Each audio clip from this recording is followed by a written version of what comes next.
கிறிஸ்துவுக்குள் பிரியமானவர்களே, ஆண்டவரின் பாதத்தில் ஆசிரியர்கள் மற்றும் அன்பர்கள் ஜெபக்குழு நடத்தும் சிலுவை தியானத்தில் இன்று ஊழியத்தில் பரிசுத்தம் என்பதை குறித்து நாம் தியானிக்க இருக்கிறோம்.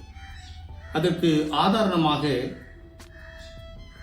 வேதத்திலே லூக்கா 1:71 நாம் வாசிக்க கேட்போம்.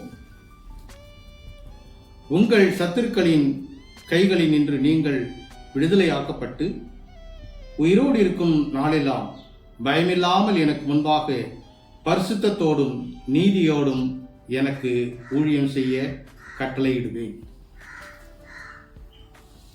நாம் வேதத்திலே பார்க்கின்ற பொழுது விசுவாசிகளின் தகப்பனாகிய ஆபிரகாம் முற்பிதாக்களின் தகப்பன் என்று சொல்லப்படுகிறார்.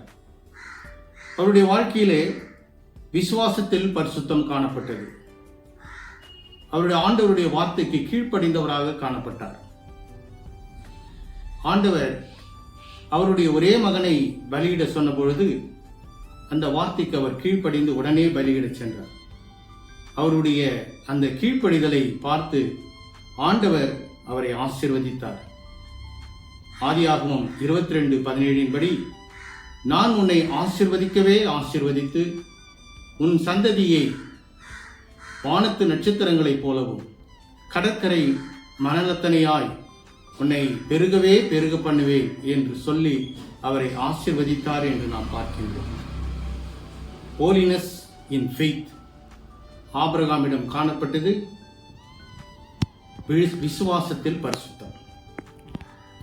இரண்டாவதாக நடத்தையில் பரிசுத்தம்.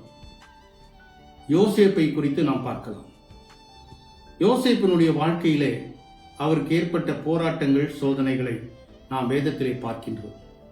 குறிப்பாக போர்த்திபாருடைய மனைவி அந்த வீட்டிலே அவர் பணிவிடை செய்யும் பொழுது அவருக்கு ஏற்பட்ட அந்த போராட்டம், அதிலிருந்து அவர் தப்பித்து வந்து அந்த சிறைச்சாலையிலே இருந்தார்.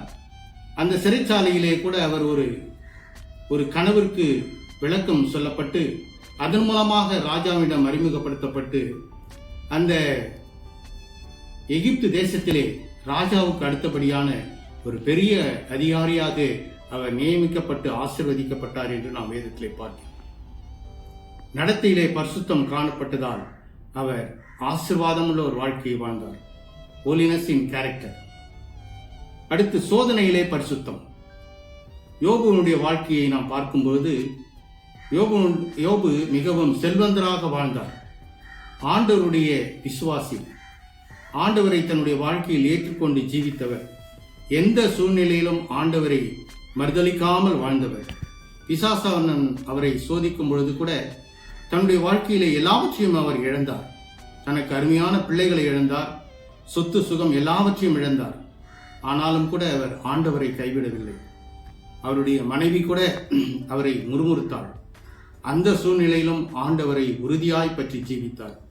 எனவே அவருடைய முன்னிலைமையை பார்க்கிலும் பின்னிலைமையை ஆண்டவர் 2 மடங்காக ஆசீர்வதித்தார் என்று நாம் பார்க்கின்றோம். ஜெப வாழ்க்கையில் பரிசுத்தம். ஹோலினஸ் இன் பிரேயர்ஃபுல் லைஃப். நாம் அதற்கு தானியேலை எடுத்துக்கொள்ளலாம். வேதத்திலே நாம் தானியேலுடைய வாழ்க்கையை பார்க்கும்போது அவர் 3 வேளையும் ஜெப வாழ்க்கையிலே இருந்தார். ஜெபத்திலே உறுதியாய் தரித்திருந்தார். எந்த சூழ்நிலையிலும் அவர் ஜெப வாழ்க்கையிலே காணப்பட்டார். அவருக்கு ஏற்பட்ட ஒரு போராட்டத்திலே கூட அவர் ஆண்டவரை மறுதலிக்கவில்லை. எனவே சிங்கங்களின் கெபியிலே அவர் போடப்பட்டார்.